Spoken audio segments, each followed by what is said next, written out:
Hi guys, welcome back to my channel. ഒരു beauty tips അല്ലെങ്കിൽ skin കെയറുമായിട്ടാണ് ഇന്ന് വന്നിരിക്കുന്നത്.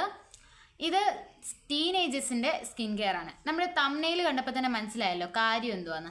അതെ, എൻ്റെ ഈ മുഖത്തെ ഈ കുരുവിനെയാണ് നമ്മളിന്ന് കളയാൻ പോകുന്നത്. കളയാനൊന്നും പറയാൻ പറ്റത്തില്ല, മുഖത്തെ ഈ കുരുവിൻ്റെ കാര്യങ്ങൾ പറയാനായിട്ടും.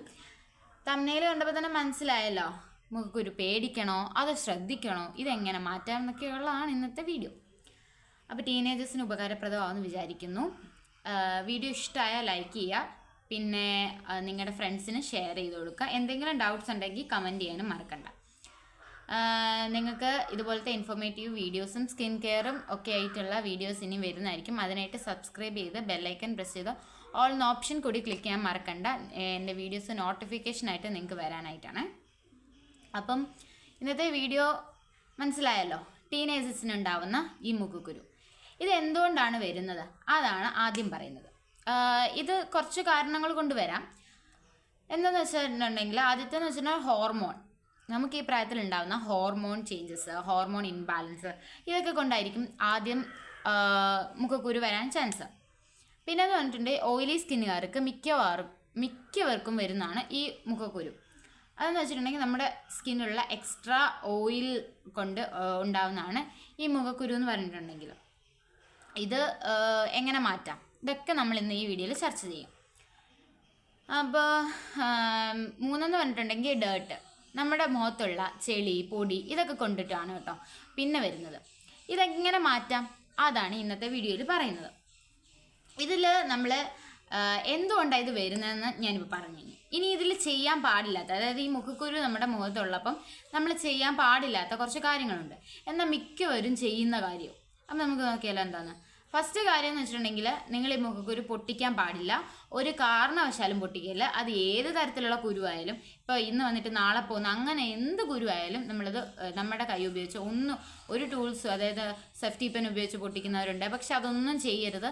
നിങ്ങളുടെ സ്കിന്നിൽ അതൊരു പാടായിട്ട് അല്ലെങ്കിൽ അതൊരു ബ്ലാക്ക് ഒരു സ്പോട്ടായിട്ട് ഇങ്ങനെ ആയി മാറിപ്പോവും. അതുകൊണ്ട് നിങ്ങൾ പരമാവധി ഇത് പൊട്ടിക്കരുത്. ഇനി പൊട്ടിപ്പോയാൽ അത് പോട്ടെ, സാരമില്ല, ബട്ട് അറിഞ്ഞുകൊണ്ട് ഇത് പൊട്ടിക്കരുത്. ഓക്കെ. സെക്കൻഡ് എന്ന് പറഞ്ഞിട്ടുണ്ടെങ്കിൽ, നിങ്ങൾ എപ്പോഴെപ്പോഴും നിങ്ങളുടെ ഫേസിൽ ടച്ച് ചെയ്യരുത്. അത് മുഖക്കുരു ഉള്ളപ്പോഴായാലും ഇല്ലാത്തപ്പോഴായാലും നമ്മുടെ ഫേസിൽ അധികം ടച്ച് ചെയ്യുന്നത് നല്ലതല്ല നമ്മുടെ ഫേസിന്. അപ്പം ഇത് രണ്ടും നമ്മൾ ചെയ്യരുത്. ഇനിയിപ്പം അത്യാവശ്യത്തിന് നമ്മുടെ ഫേസിൽ തൊടുന്നെന്ന് പറഞ്ഞിട്ട് അത് കുഴപ്പമില്ല. ഞാൻ പറഞ്ഞ ഇടയ്ക്കിടയ്ക്ക് എപ്പോഴും മുഖത്ത് ഇങ്ങനെ പിടിച്ചുകൊണ്ടിരിക്കുന്നത് അത് തെറ്റാണ്. അതെന്ന് വെച്ചാൽ നമ്മുടെ ഫേസിൽ അധികം നമ്മുടെ കയ്യിലുള്ള അണുക്കൾ, ബാക്ടീരിയസ്, അതായത് ചെളി എല്ലാം നമ്മുടെ ഫേസിലേക്ക് ആവാനുള്ള സാധ്യത കൂടുതലാണ്. ഇനിയിപ്പോൾ നമ്മളെന്നല്ല ആര് തൊട്ടാലും അതങ്ങനെയാവും. അതുകൊണ്ട് നമ്മുടെ ഫേസിലേക്ക് അധികം ആരുടെയും കൈയും ശരീരവും ഒന്നും തൊടാതെ ശ്രദ്ധിക്കുക. ഇനിയെന്ന് പറഞ്ഞിട്ടുണ്ടെങ്കിൽ, ഇനി ഇതെങ്ങനെ പോകാം, ഇനി ഇത് എങ്ങനെ കളയാം എന്നുള്ളതാണ്. അപ്പം നിങ്ങൾ വിചാരിച്ച് കാണും ഈ മുഖക്കുരു പേടിക്കണോ അത് ശ്രദ്ധിക്കണോ എന്ന് തംബ്നെയിൽ കൊടുത്തിട്ട് ഇതെന്തോ ഒന്നും പറയാത്തതെന്ന്.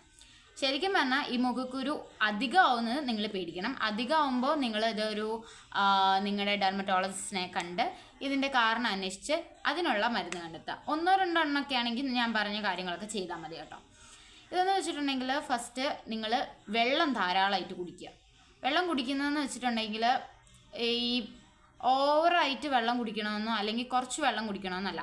നിങ്ങൾ ഡീഹൈഡ്രേറ്റ് ആവാതെ വെള്ളം കുടിച്ചുകൊണ്ടേ ഇരിക്കുക. അതായത് ഒരു മിനിമം ഒരു 8 ഗ്ലാസ് വെള്ളം ദിവസവും കുടിച്ചിരിക്കണം. അത് നിർബന്ധമാണ്. പിന്നെ ഫ്രൂട്ട്സ്, വെജിറ്റബിൾസ് ധാരാളമായിട്ട് കഴിക്കുക. പിന്നെയെന്ന് വെച്ചിട്ടുണ്ടെങ്കിൽ, നിങ്ങൾ സ്ക്രബ് ചെയ്യരുത്. ഫേസിൽ സ്ക്രബ് ചെയ്യാനേ പാടില്ല. അധികം സ്ക്രബ് ചെയ്യരുത്. ഇടയ്ക്ക് അല്ലെങ്കിൽ ഒരാഴ്ചയിലൊന്ന് അല്ലെങ്കിൽ അങ്ങനെ എന്തെങ്കിലും നിങ്ങൾ വല്ലപ്പോഴും സ്ക്രബ് ചെയ്യുന്നതുകൊണ്ട് കുഴപ്പമില്ല. ബട്ട് ഇതുപോലെ മുഖത്ത് കുരുവുള്ള സമയത്ത് സ്ക്രബ് ചെയ്യരുത്. പിന്നെ അധികം സ്ക്രബ് ചെയ്യാത്തതാണ് നല്ലത്. നമ്മുടെ ഈ ഒരു സമയത്ത് സ്ക്രബ് അത്ര നല്ലതല്ല. പിന്നെ എൻ്റെതാണെങ്കിൽ സെൻസിറ്റീവ് സ്കിന്നാണ്. അപ്പോൾ സെൻസിറ്റീവ് സ്കിന്നുള്ളവർ പ്രത്യേകിച്ച് സ്ക്രബ് ഒഴിവാക്കുന്നതാണ് നല്ലത്. ഈ സ്ക്രബ് ചെയ്യുമ്പോൾ നമ്മുടെ ഫേസിലുള്ള കുറേ സംഭവങ്ങൾ, എന്താ പറയുക, നമ്മുടെ ആ ഫേസ് നന്നായിട്ട് മുറിയാനും അങ്ങനെ കുറേ പ്രോബ്ലംസ് വരാൻ സാധ്യതയുണ്ട്. അതുകൊണ്ടാണ് ഞാൻ പറഞ്ഞത് സ്ക്രബ് ചെയ്യരുത്. പിന്നെയെന്ന് വെച്ചിട്ടുണ്ടെങ്കിൽ, നിങ്ങൾ ഈ മുഖക്കുരുവിനായിട്ട് എല്ലാ ക്രീമും കണ്ട ക്രീം എല്ലാം മേടിച്ച് തേക്കണമെന്ന് ഞാൻ പറയില്ല. ക്രീംസ് യൂസ് ചെയ്യാതിരിക്കുക. അതായത് മാക്സിമം നിങ്ങൾ ക്രീംസ് യൂസ് ചെയ്യരുത്. ഓക്കെ, നിങ്ങൾ മാക്സിമം ക്രീംസ് യൂസ് ചെയ്യാതിരിക്കുക. അതാണ് അടുത്തൊരു ടിപ്പെന്ന് പറഞ്ഞിട്ടുണ്ടെങ്കിൽ. ക്രീംസ് യൂസ് ചെയ്യുന്നതെന്ന് വെച്ചാൽ നിങ്ങൾ ഈ പരസ്യത്തിൽ കണ്ട ക്രീമുകളെല്ലാം വാരി തേക്കണമെന്നൊന്നും ഞാൻ പറയില്ല. നിങ്ങൾ ക്രീം പ്രോഡക്ട്സ് അല്ലെങ്കിൽ ക്രീംസ് യൂസ് ചെയ്യുമ്പോൾ അത് നിങ്ങൾക്ക് നല്ലതാണോ, നിങ്ങൾ യൂസ് ചെയ്തിട്ട് കൊള്ളാമായിരുന്നോ എന്നൊക്കെ ടെസ്റ്റ് ചെയ്തിട്ട്, അതായത് നിങ്ങളൊരു പാച്ച് ടെസ്റ്റ് ചെയ്തിട്ട് യൂസ് ചെയ്യുക. പിന്നെ മുഖക്കുരു ഉള്ള സമയത്ത് അധികം ക്രീംസ് യൂസ് ചെയ്യാതിരിക്കുന്നതാണ് നമ്മുടെ ഫേസിന് നല്ലത്. പിന്നെയെന്ന് വെച്ചിട്ടുണ്ടെങ്കിൽ ഇതിന് ഹോം റെമഡീസ് ഒരുപാടുണ്ട്. അത് വേണം അല്ലെങ്കിൽ വേണം എന്നുള്ളവർ കമൻറ്റ് ചെയ്യുക. അടുത്തൊരു വീഡിയോ അതുമായിട്ട് വരുന്നവരേക്കും എല്ലാവർക്കും ബൈ ബൈ. പിന്നെ ഒരു കാര്യം കൂടെ പറയാൻ വിട്ടുപോയി. ഈ ബാക്ക്ഗ്രൗണ്ടിൽ കുറച്ച് സൗണ്ട് എക്സ്ട്രാ കാണും, ഞാൻ പുറത്ത് വന്നിട്ട് എടുക്കുന്നത്. അതുകൊണ്ട് എന്തെങ്കിലും പ്രശ്നങ്ങളുണ്ടെങ്കിൽ ദയവായിട്ടൊന്ന് ക്ഷമിക്കുക. അപ്പോൾ ഇനി അടുത്ത വീഡിയോ ആയിട്ട് വരുന്നവർക്ക് ബൈ.